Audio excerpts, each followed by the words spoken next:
Okay, hello there. We're going to talk about Syria again, and three perspectives as usual. One an Alawite, one somebody working for HTS, al-Sharaa, and one secular perspective from Damascus. So here we go.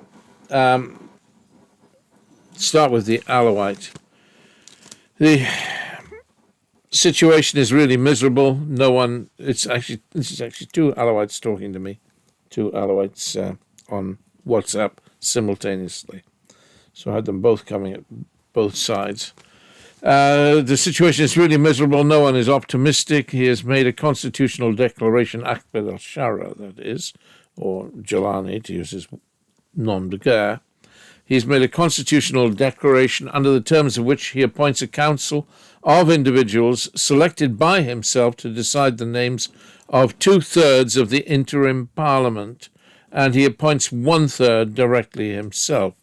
The new government will be based on that. It enshrines a dictatorship. Well, I guess it does. It's a kind of monocracy, isn't it? There's no pretense at democracy.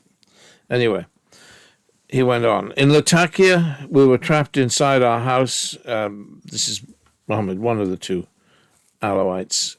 In Latakia, we were trapped inside our house for 12 days without electricity or water.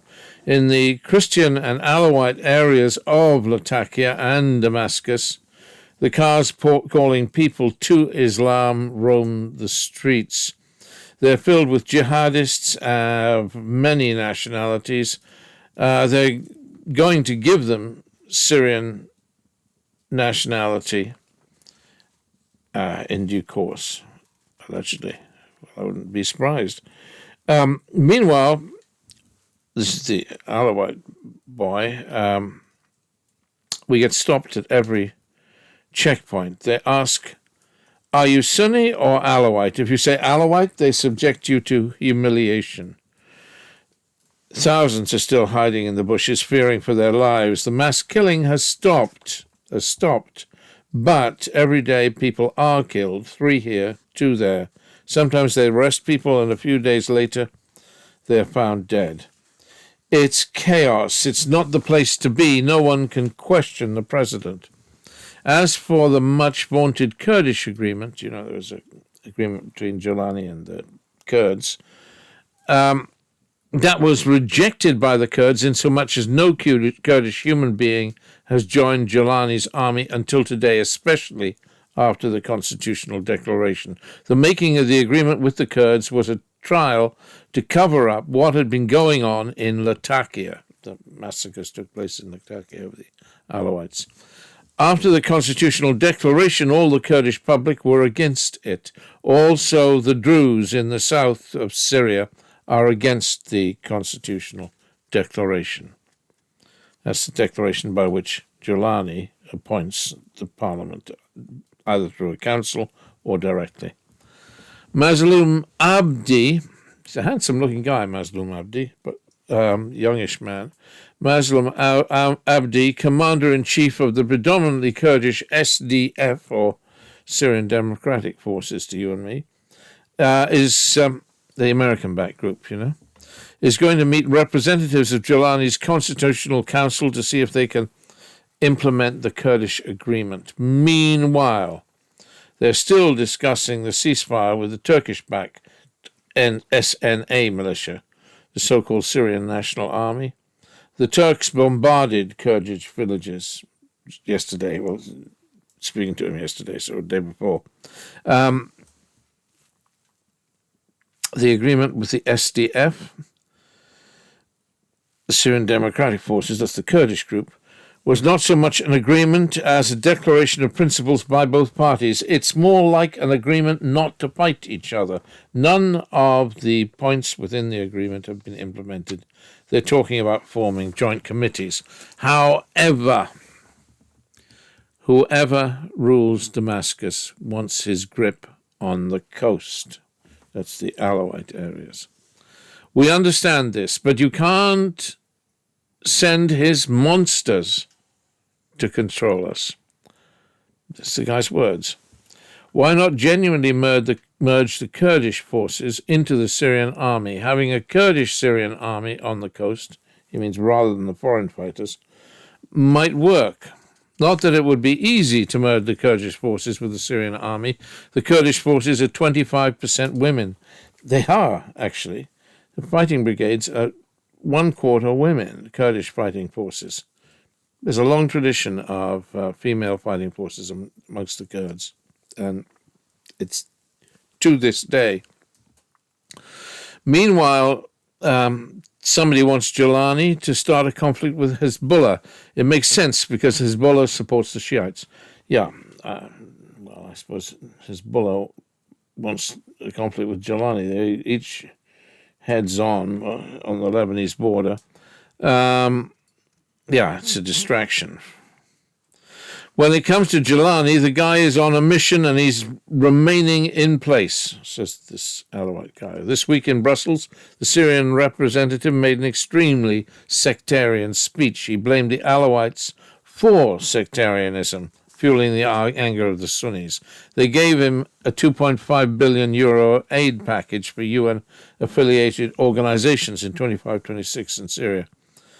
The funds are not directly donated to the Jolani government.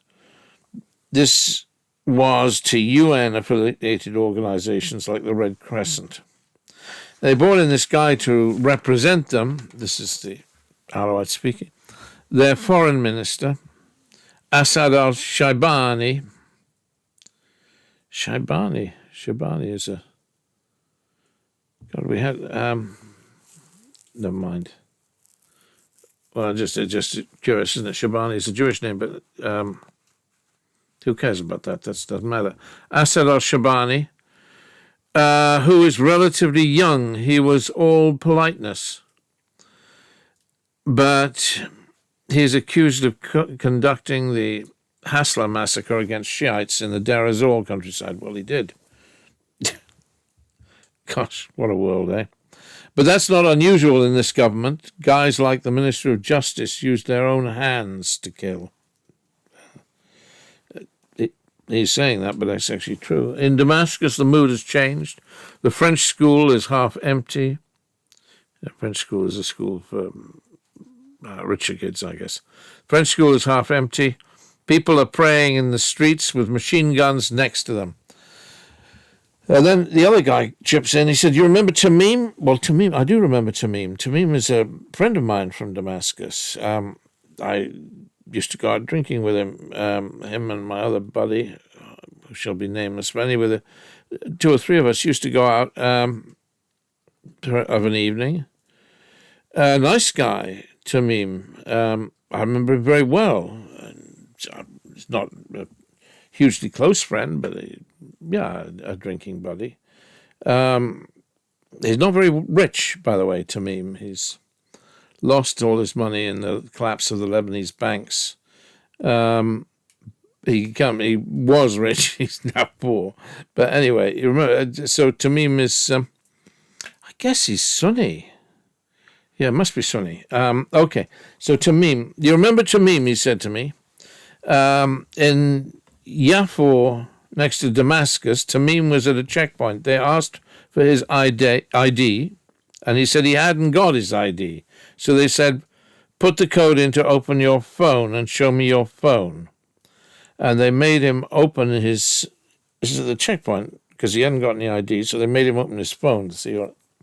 and they made him open his WhatsApp, right? You can't say no, or you... Goodbye, Charlie Brown. And on his... He had private... I didn't laugh, honestly, but he had private messages to his girlfriend on his WhatsApp. I mean, Tamim, really slick-looking guy. Anyway, he did. He had private messages to his girlfriend on his WhatsApp. So the guy on the checkpoint... Well, this is what they're telling me. I mean, does it matter? The guy on his WhatsApp looked at the message, said, "That's how you speak to a woman?"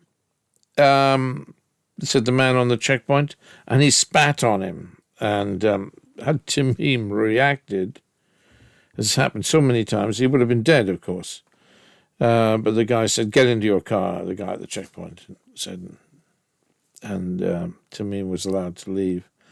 But this kind of humiliation of people at checkpoints is frequent. Happens all the time. They also seize property. My Alawite friends talking, they said, it went on, off at a tangent really. Qatar made large donations to various organizations in Europe to encourage them to invite Shabani. That's what he said. 9,000 Alawites are sheltering in the Russian base. Well, that's true. Some say that the Russians might take control of the western side of the M4. Well, this is a rumor. Of course, Jolani would have to agree to that, but the Russians are offering to help with security. So the western side of the M4, the M4 is the north-south motorway in Syria, and the western side, then the side towards the sea.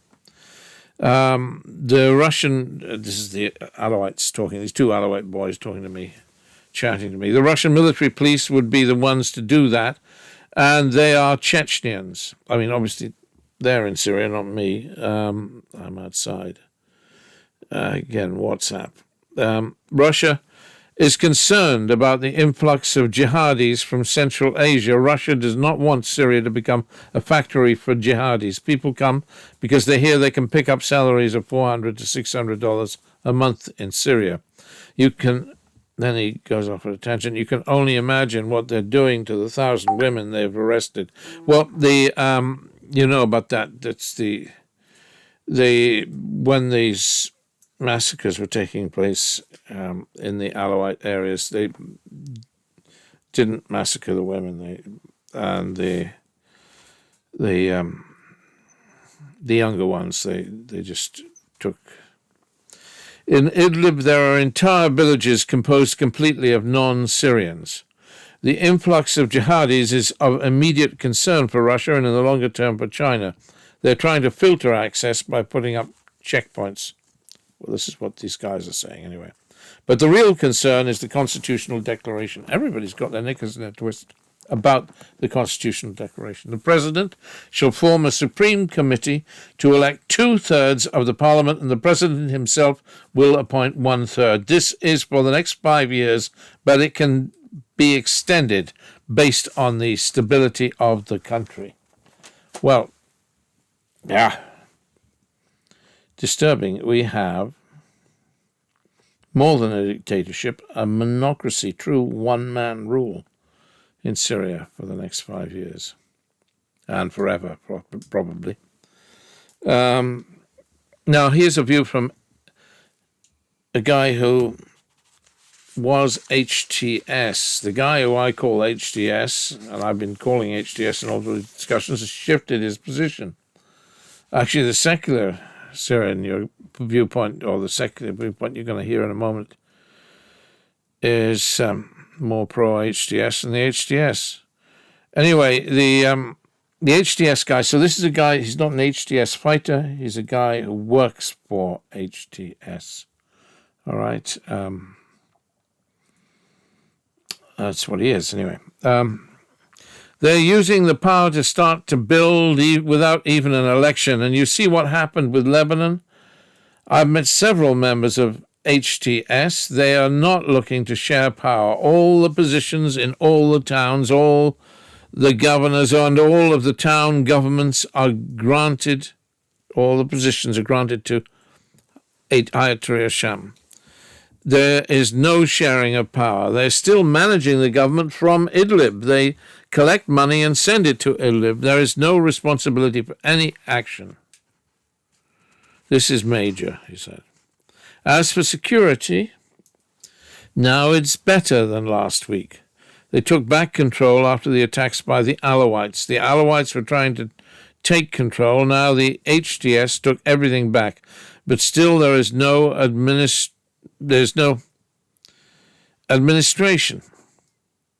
If you buy a car, you can't register it in your name. They don't want to share any power.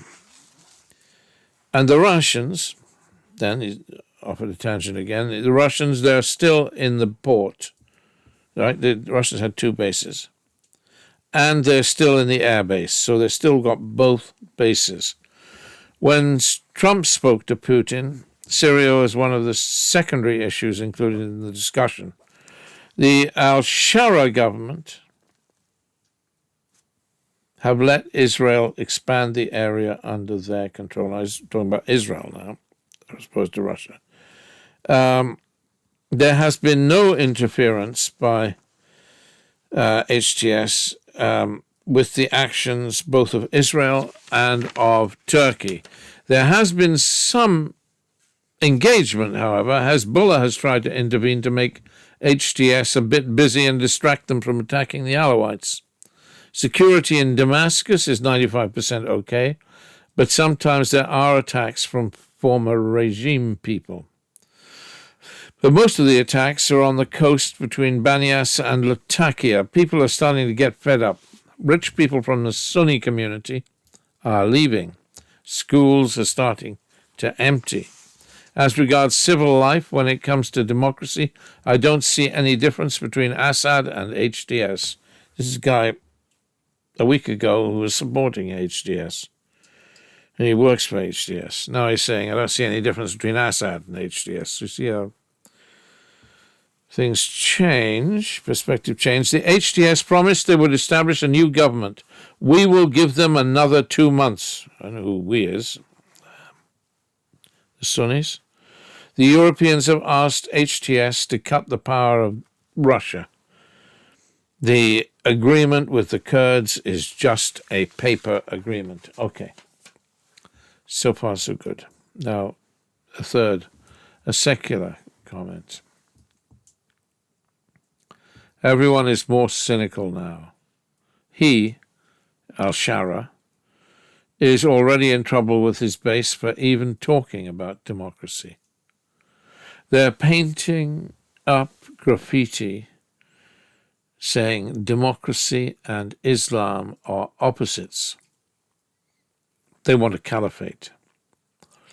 On the clock tower in Hula, where they had a horrific massacre, which is blamed probably quite rightly on the Alawites, they have painted up that slogan. Democracy and Islam are opposites. I do not think,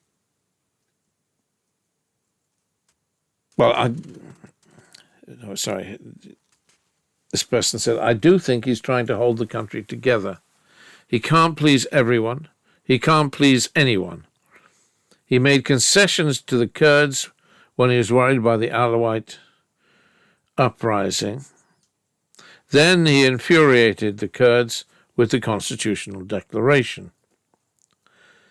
As far as the original Free Syrian Army are concerned, some are with him, some are against him, for the old opposition force. The moderate men are still hopeful. They still don't regret supporting him. They see this as temporary. The national dialogue was just a show. I told her that the Alawites were saying 11,000 killed. I think 11,000 dead in the massacres is way off as a total for the Alawite dead. Well, that's what this person said. Here's a curious thing. Some people say the Russians did a double cross to keep their bases. Basically, they allowed the Alawites to think they had Russian support and rise up. The Russians did that for HTS. Do you get it? So the Alawites would rise up early when they weren't prepared properly. The Alawites did that for HTS to be able to keep their bases, their Russian bases. So they betrayed the Alawites. This is a rumor that's going around Damascus. Rubbish, you can say. Well, perhaps it is rubbish. I don't know. The Israelis in the south are moving deeper into Syria rather than actually taking more land. They're moving deeper into southern Syria. They're doing raids. I mean, they occupied a huge hundreds of square miles of southern Syria, but you remember the HTS guy was saying they're occupying more. Well, this person is saying they're not actually occupying even more. They're conducting raids in a much larger area, showing that the south is under Israel's control. They raid houses as they want, but they're not taking more land beyond the areas they have already taken. Now, I had a final word with this person, and I said, what about, because I was aware there'd been rumors in Damascus of an agreement for Jolani to take Gazans from Gaza. And this person said, that's absolutely ridiculous. And I said then, but there have been articles in the Times of Israel, I've read them, that say, well, there's been an article, sorry, I don't want to exaggerate, I'm prone to exaggeration, I'm not careful. There's been an article in the Times of Israel saying that, speculating that Israel might shift Gazans to Syria. So I said to this person, I said, they occupy half of southern Syria. They don't need Jolani's permission. And this person was suddenly profoundly shocked. That would be insane, this person said. But they could do it. Surely it's impossible. Well, I hope it is. I hope that's not their motive in occupying. God. Anyway, invading half of southern Syria. Who knows, eh? Strange world. Those are the perspectives from Damascus and the coast, Damascus and Latakia, today. I hope they're of some value to you. God bless you. Bye.